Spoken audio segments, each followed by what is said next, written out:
Welcome to Rising Tide Startups, where we chat with startup founders just like you from all over the globe.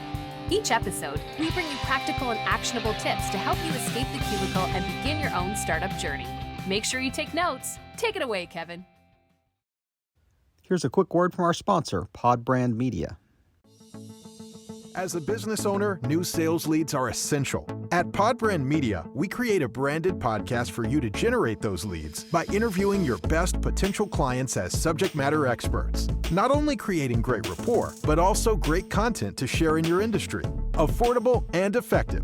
Contact us today at podbrandmedia.com to learn more. We are back. I want to introduce my guest, Stef Curcio Stef, thanks for joining us on Rising Tide. Thanks for having me. So we met on LinkedIn just a bit ago and have had some great conversations already before we hit the big red record button. And I'm anxious for my audience to meet you. So please just like if you and I were at like a business networking event or we at a meetup or whatever, how would you introduce yourself to me? Sure. So I'm Stef. I'm from Italy. I do lead generation. And I specifically do lead generation on LinkedIn. I've created my own method that is called Elegant Code Outbound. I work with mostly small business owners, consultants, and freelancers that really want to take the lead generation game to the next level. And I enjoy to do it elegantly. I have my own method that is called Elegant because I got so bored of seeing so much bad code outbound. I just created my own method that it's actually nice for people on the other end to receive it. So he jumped right into the business side of things, but he left out all this personal stuff. I mean, so I've been doing a little investigation on Stef here. I know that he's a basketball player. I know that he loves Japan. I know that he's lived in Australia. He's lived in Malta. I mean, so fill in the blanks a little bit. There's some more meat that needs to be on the bone here. Of course. I used to be a semi-professional basketball player. Technically, I played basketball my whole life since I was 11. I spent my whole teenage years in the gym, working out, playing maybe between 3 to 5 hours a day. And when I was 15 or 16, I started working out with professionals in the first and the second Italian league. So there was a very formative experience in terms of teamwork and really being committed to something that you don't really know what outcome is gonna have for you. And also after that, when I was 22, I quit because I felt like I became a professional basketball player. I kind of like achieved my long life dream, but then I felt that something was missing. I was like, I don't want to keep working out my whole life, try to become a better player. And I want to see what's out there in the world. So I had this opportunity to move to Malta. I had this scholarship paid by the European government. So I took on the opportunity. I moved to Malta, studied English, and then I decided to move to Australia, that's where I studied my master's. I lived there for 2 years in Sydney. It's a wonderful city, one of the most beautiful cities I've ever been to. When I was there, before going there, and actually throughout the whole time I was there, I felt this attraction to Japan. Mm-hmm. Like I've been reading, comic books since I was a kid. So I was like, it would be interesting to visit that. I visited. I stayed there for 2 months. I fell in love with it. And right after I completed my master's in Australia, I moved back to Japan. I lived there for a year. I learned the language. I enjoyed so much spending time with the Japanese. They're wonderful people. And I'm now planning to go back.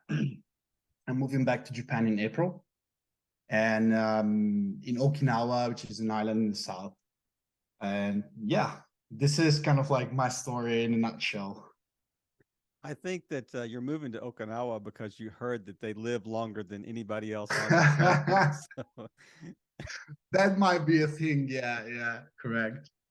I was actually traveling on a business trip. I was flying back to the States from I think it was from Bangkok, and I had a layover in at Narita Airport in Japan, and it was a long layover, and I was by myself. I spoke zero. I didn't even know Tomarigato, so I spoke no Japanese at all.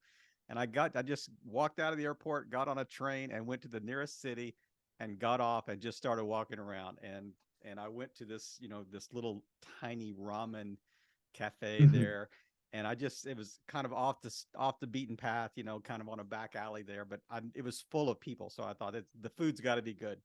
And I just sat down and I looked around, and the lady came up to me, and she spoke zero English, and I just pointed. I said, I pointed, This I one. did that. I said, I want to, pointed at a Coca-Cola can, and it was one of the best meals I ever ate. But Yeah, absolutely. I Japanese food, it's great food, and I mean, just the country itself was amazing. I mean, it was beautiful, it was clean, it was, I just walking around and seeing it, there was just so much to take in, especially from a Western absolutely. perspective. But anyway, this show's about you and not my travels, but I was just really curious to kind of lay a good foundation so people would understand, who you are and how you got to where you are today. But so let's talk a little bit about kind of the elegant method, of LinkedIn lead gen. So how did you arrive there? I mean, nobody just wakes up one day and says, I think I'm doing lead generation on LinkedIn. So what was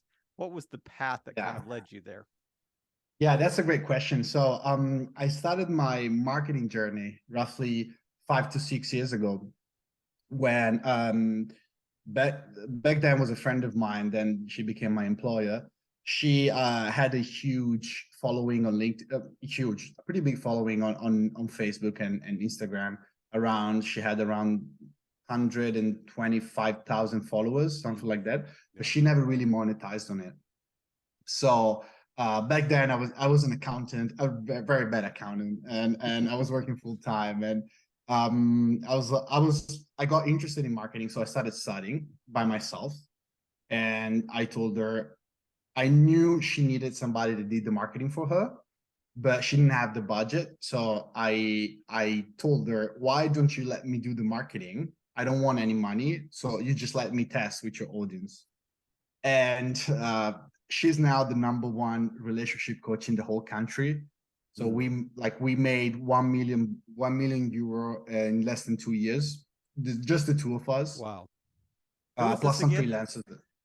Who are you talking about? What's her name? Yeah. Her name is she's Italian. Her name is Mary G, and family name is Baccaglini. She's right now huge. I think her last workshop, there were 1,200 attendants, online plus offline. She's a huge business owner. So after that, a lot of people in the industry asked me to work for them. Like, can you replicate the same for my coaching business? And then I started doing marketing through word of mouth. But I got to a point where really I felt like coaching wasn't really my thing. So I wanted to change industry. I tried a lot of stuff for a while. I even got a Reiki certificate. That's a holistic healing sort of thing. I got into a lot of healing. I did it on myself, but then I wanted to do for others. That was fun, but I also felt that that wasn't really my path. So from there, I think the turning point for me was really when I read Elon Musk's biography, and I realized that my dream, like that will be super exciting to work with a team where everybody's so focused on getting to a specific goal, and everybody sharing the same goal. So I was like, let me try startups. So I started working with Weasley, that it's a startup based in Singapore. And I worked remotely for them. I did the market. I was the first hire besides the developers. I had so much fun. I started learning about lead generation in the B2B space that is very different from what I was doing before. Lead generation, early marketing in the B2C space. So I started doing some cold outbound, and I slowly realized that there was a space that I really enjoy working in. And so in September, I launched my own business. And and basically I went from I launched my own business in September. I couldn't really, like, I started working with a coach. I didn't really have much lead generation experience. So what I did, I took on a bunch of clients. I offer a done for you service. But I kind of like, I realized that was not very scalable. So just a few weeks ago, I launched my accelerator, which I'm having so much fun working with my clients, and that's my business right now. So it's really interesting. Part of the preparation for coming on the podcast is there's a very short survey that people have to fill out, that the guests fill out, that lets me know, information that I can do some research and whatever. And one of the questions is, what is your business website? And I think this is the first time in 5 years that the guest said, I don't have one. And Correct. I'm thinking, you've been in this space for 5 years. You are obviously successful at what you're doing right now. You said you're even leading an accelerator, but come on, you don't have a website. And it's like, he is proving that that old adage wrong that says you've got to have a website to be successful. So tell our listeners a little bit, like, number one, why you chose not to, and how you operate outside of having a quote website. That's a great question. So I want to start off by saying that that's something that I would develop for sure in the future. But right now, I would You're create too a very busy making simple money one. to do a website right now. But yeah, that's a part of it. But also, like, I really believe that a website, especially for the stage that I'm at and the stage that most of my clients are at, most of my consultant and freelance clients are at, it slows down the sales process. So instead of, like, I don't want to have anything to show to my clients when they ask me, do you have a proposal or a deck that you can send me so I can see your service? I don't want to have anything like that. I'm telling them, if you want to know more about my service, so this is what I offer. Like, I send them like 3 bullet points of what I do, what my accelerator is about. And I say, but if you want to know more, I'm more than happy to answer to your questions on the phone, because I know if I can get on the phone with them, I have a chance for conversion. What a great idea. That's great. That is great. So but like, people want to say, before I jump on a call, I just want to know more about this. So how do you answer that objection? What I say,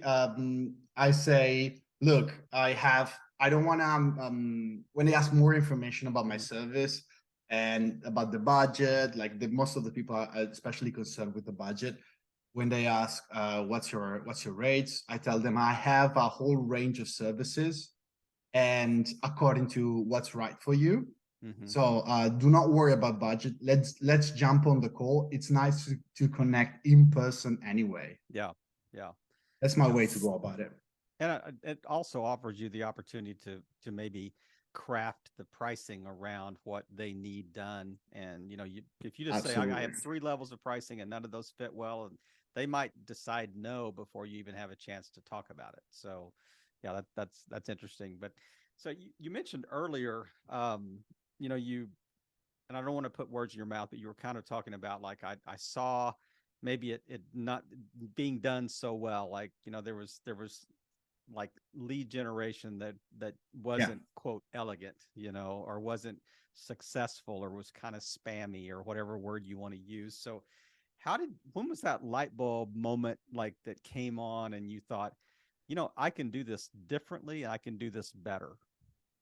Yeah. So I would say it all started, like, the light bulb moment was when I would jump on LinkedIn. I saw a lot of people as an outsider of the lead generation world. Like, I started doing it for myself, but I didn't really know what other people in the lead gen space were doing. Mm-hmm. I was kind of like somebody just started out. So I started seeing what the other people were posting, were like the strategies and templates they were sharing. And I was like, this is not really good. Like, I've tested this, and I've tested my own method. My method works so much better. And that is when I realized that I could give a greater contribution to people that wanted to learn more about lead generation. And there is this moment that really got kind of like etched in my memory. I spoke with a very, very big influencer and consultant in the lead generation space. She's like one of the biggest in, I don't know, in Europe at least. And she told me, I remember she told me the best automated lead generation campaign that I did on LinkedIn had 40% acceptance rate. So I had a certain acceptance rate. And I was like I get easily 50 or 60% every day. And she was like, but this happened once, so you shouldn't do automated outbound. So then I realized, okay, maybe I have something to say or to teach people that nobody else is teaching. So what do you think is unique about the way you approach it? What's like your unique selling point that says, this makes me different than everybody else out there? What have you discovered that they have not yet discovered? That's a great question. So I would say I like what I'm aimed for is to generate interesting conversation for the prospects. I don't really care about selling until I generate a conversation and until I validate the prospect as certain problem that I can solve. And until I validate the urgency. What is different about my method is that I don't sell until they give me permission to.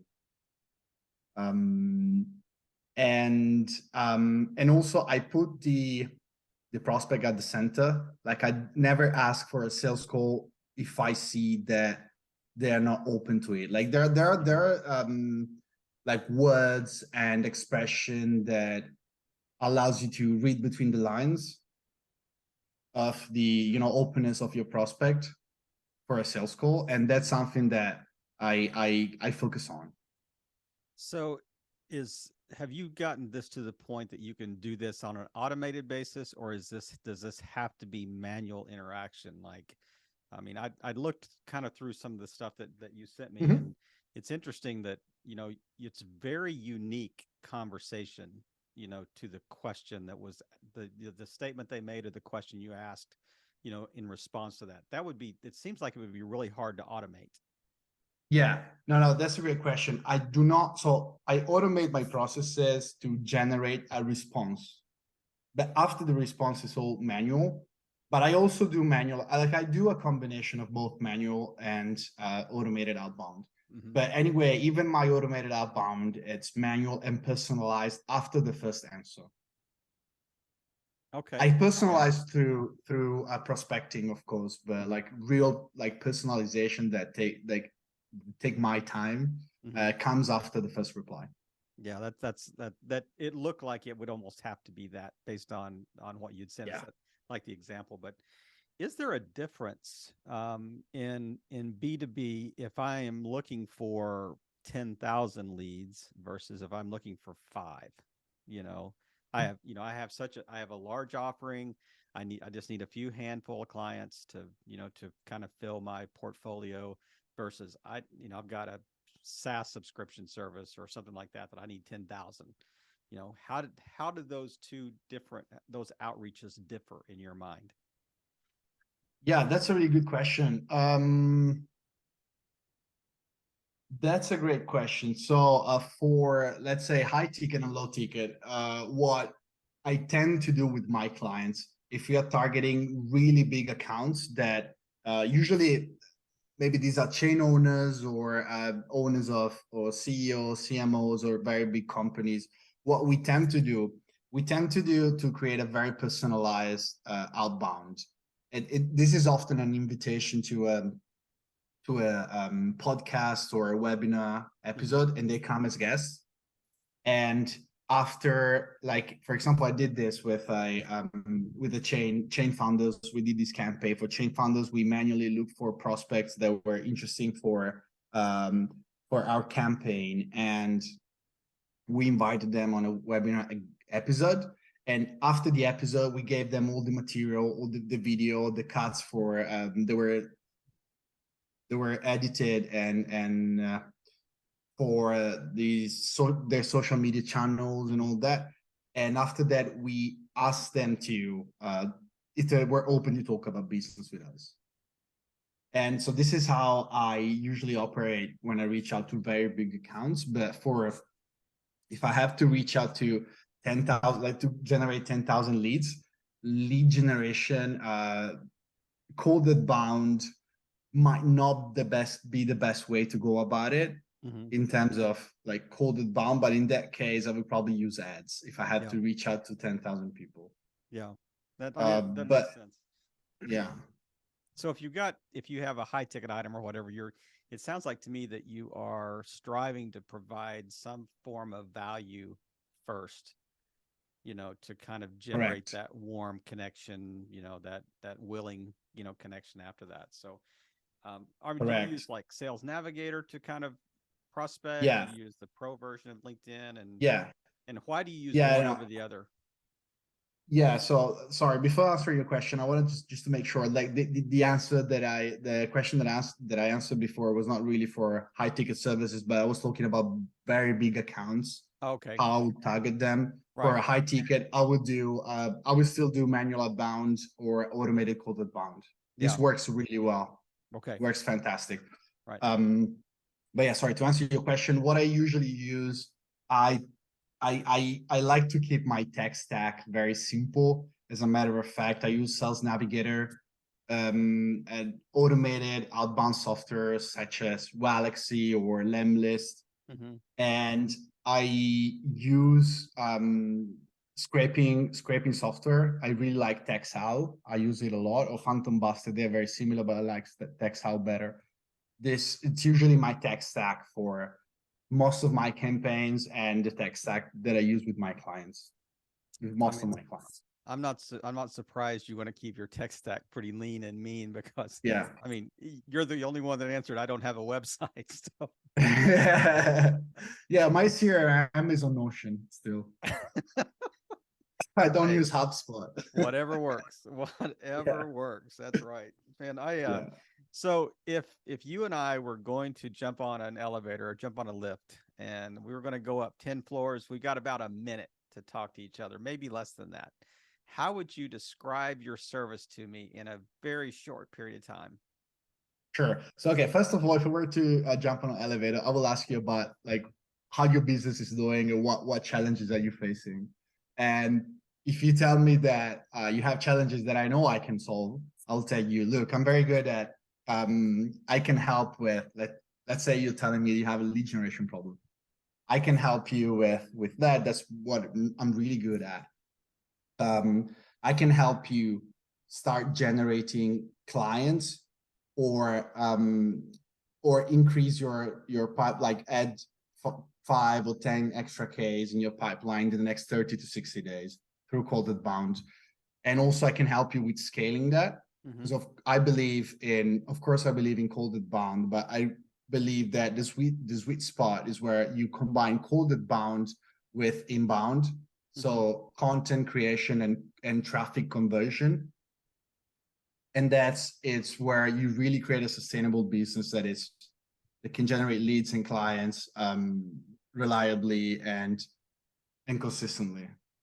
See, this is a new facet that I didn't know you had in your portfolio. I didn't know that like content creation was kind of part of the strategy. I think I guess assumed everything was like connection based and messaging, that you were doing. You're reaching out. If they responded in a message or they responded by connection request, then you would kind of follow up on that. But that's interesting that you're kind of generating those interactions through content as well. But yes, man, that is really, really good stuff. And I'm really anxious to kind of follow you more and just to see, some of the clients you're working with and the results that they're having. But as you kind of got out on your own and you're kind of doing your own thing and you're kind of leading your own company, I'm assuming that you have people that might help you, whether they're virtual assistants or you got people that you contracted with or whatever. But what's it like going from being an employee? What was the biggest adjustment going from being an employee to now,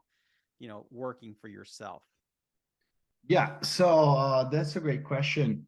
I would say really the the biggest obstacle for me was to learn about sales, meaning that when you're an employee, you can, or a freelancer, which you're basically an employee for more people. You can be very good at generating results for that particular client or your clients, but really finding high value clients is the hardest part, and learning how to sell to them. So really the thing that I had to learn was learning about sales. And I enjoyed the process so much that I made it become my main job. So when you talk about sales, so there's when people think of lead generation and they think of sales, they think of almost two different separate things. But it sounds like to me you almost took them together and like mash up there. So what's I mean, do you view them? It's like kind of one continuous process, or how would you? I actually do. Sorry. Yeah, No, I go ahead. actually do. I even see content creation as part of the same process, meaning that I I'd like to, like, if you are serious about becoming an entrepreneur, you need to be able to understand about the whole lead, the client the client cycle, the sales cycle, so Yeah. from traffic to clients. So I cannot, in my accelerator, I started by teaching just about code outbound. The halfway through my first cohort, I was like, look, guys, I know you need about sales, you need to know more about how to create content that converts. I'm going to give this information to you because I don't feel okay with leaving you with half the information that you need to be successful with your business. So it's really like one big process. Yeah, and the way you described it, for sure, I would certainly agree. What's maybe one other thing that you wish you would have known when you first started, as a freelancer, kind of went out on your own, that you think would help somebody that is just thinking about going out on their own right now? What's another Yeah, no, piece of that's a great advice? question. Okay, so one of the biggest struggle for me was to find my passion. And I feel that in some capacity has an effect on most of entrepreneurs, freelancers, consultants, where they are kind of like afraid to get married to a product or to a niche, and they tend to give up after a bit because they don't like working with the clients. So the advice I would give my younger self today would be to pick a niche, a product, and an industry you want to serve, and keep going, even if you don't enjoying it at the moment, but use whatever comes up as a feedback, Mm-hmm. and take that feedback and keep moving your business towards the direction that you enjoy working in the most. You think you have to be passionate about what you do? That's one of my biggest struggles in life. Um, yes, but passion is something that you build. Hmm. I wasn't the kind of like lucky person that were born and they already knew what they wanted to do. As a matter of fact, I changed. I can't even remember, maybe 5 or 6 careers. Um, and definitely I found my passion through testing and iteration Mm. rather than just Yeah. waking up one day you had your epiphany. Like, I wasn't such a Totally. lucky person, so Yeah, I love it. Yeah. I mean, so he's gone from like basketball player to chef to hotel management to lead gen. I mean, what a accountant. that account. That's right. He was an accountant for 2 days. That's right. And he said he was a bad accountant. So that's Bad accountant, very bad. You didn't want to have me do your taxes for sure. so funny story. I was an accounting major in university for Oh, 15 minutes. That's all I could take. The first accounting class I had, the very first day, I was like, this is not what I want to do for a living. So yeah, yeah. it was really simple to say no to that career for sure. But man, what a way to just wrap us up today with some really insightful, thoughts about, stepping out on your own and kind of helping people that are in the journey a little further behind you. But Steph, is there anything that you just want to wrap us up with today? And then maybe just tell people where the best place would be to connect with you online. Sure. Okay, so the best place to connect with me online will be LinkedIn. As I mentioned before, I don't have a website, so just hook me up LinkedIn on the Stef Curcio, Stef Curcio. And what else do I have to share? Just like whatever you're doing with if you're serious about being an entrepreneur, really focus on connecting with people, building. I know it sounds like a cliche, but really reach out to people, start conversation, ask them about their problem, and see whether they have a problem that you can solve. Don't be afraid to ask if it makes sense to us to jump on a sales call together. So I got to ask you one more question now, because you asked me this you brought it up with your closing comments. So you and I connected on LinkedIn. What made you make that connection when I reached out? What made you pursue that communication when I may not have even been a client?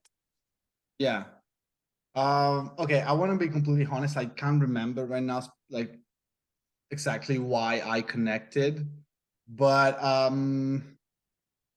like I tend to, even if, let's say, I do some, like sometimes I botch my prospecting, meaning that I reach out to people that they turn out not to be good prospects or very clearly, but I still tend to be nice and elegant to people, because that's kind of like becomes an habit, because you never know what might comes out of that conversation, out of that relationship. Yeah. So no matter what I'm at, who I'm talking to, I always try to be nice, and if it makes sense to have a conversation with people. Well, I can attest to the fact that he is certainly that online, and man, that was great. What a great chat we had today, and really appreciate you taking the time and fitting it in your schedule as well, and like in the evenings for you. So.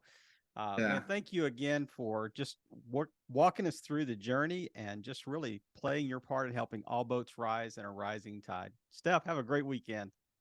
Thank you. You too. It's been fantastic. Thanks so much for having me. We hope you heard some great takeaways. Make sure you follow up with our guests today and show them the support they deserve. As always, thank you for listening and playing your part in helping all boats rise in a rising tide.